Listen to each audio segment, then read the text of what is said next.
Ano? Para sa'yo. Masarap. Mukhang bitin pa. Kaliit ng binili mo.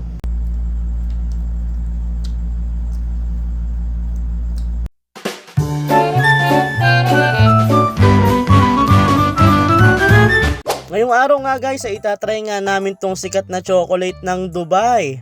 Ito nga yung pistachio chocolate style, Dubai style. Ano daw? Basta Dubai, oo yun na yun. Ito yung usong-uso nga ngayon na chocolate na nakikita nga namin na nagba-viral sa Facebook. Isang piraso nga lang guys yung binili nga namin at itatry nga lang namin kung ano nga yung lasa na to. Dahil sabi nga ng mga napapanood namin talagang napakasarap nga raw ng Dubai chocolate nga na to. Pero hindi nga ito guys yung pinakamamahaling brand ng chocolate nga na to dahil meron pa nga talagang mas mga mahal nga dito. Ito nga binili nga namin ay mura nga lang to guys dahil itatry nga lang namin kung ano nga lasa na to.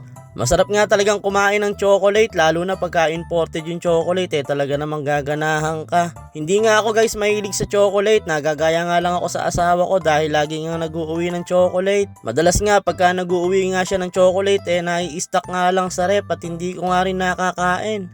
Pero syempre pagka ganitong mga uso syempre dapat makisabay tayo dyan, di ba? Eto nga guys at medyo nahirapan nga akong buksan nga ito dahil nga nagkadikit-dikit na nga.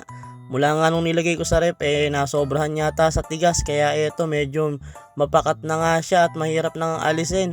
Matagal na nga to guys sa rep namin at ngayon na nga lang din namin naisipang buksan at i-vlog dahil nga nakalimutan ko na nga din.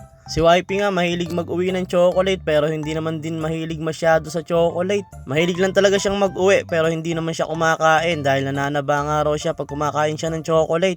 Kaya ang ending ako nga lang din ang kumakain.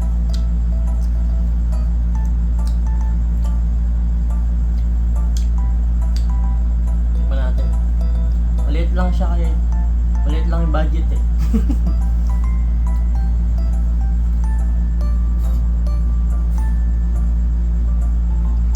Sarap. Kaya lang ang tigas. Nirep ko kasi pero masarap. Legit na masarap pala. Ano yan? Pistachio na? Ito yung sikat na chocolate na Dubai. Ano tawag dito? Pistachio. Dubai Pistachio. Pistachio.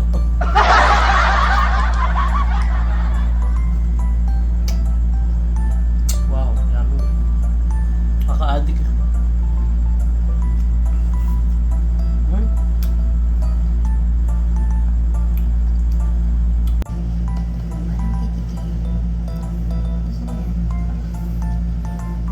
Kaya lang tumigas, nilagay ko kasi sa rep.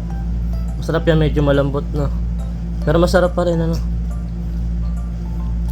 Ano? Para sa'yo. Masarap. Mukhang bitin pa, kaliit ng binili mo. Try lang. Ha? Try lang. Dahil na-try na natin, bumili ka ulit. Bitin tayo dyan. Sarap.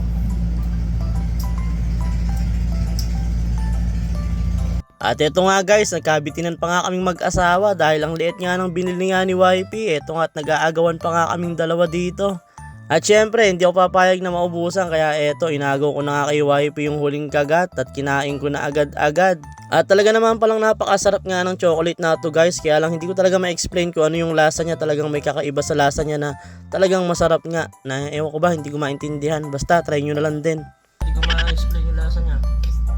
Kaya pala sikat na sikat to kasi masarap talaga.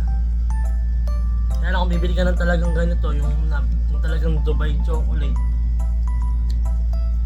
marami na kasing gumaya dito yun talaga yung mas mahal. Ito nga lang, magkano na to paano pa kaya yung Dubai chocolate talaga na pero balay ko, hindi mo nagkakala yung lasa natin.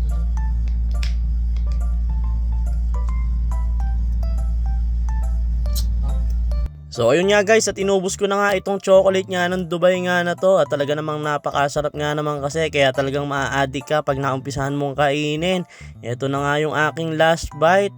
At hindi ko na nga tiniran yung asawa ko. At sobrang sarap nga naman kasi talaga kasi. At hanggang dito na nga lang guys. Thank you so much for watching. And kita-kita tayo sa aming next video. Thank you, bye bye.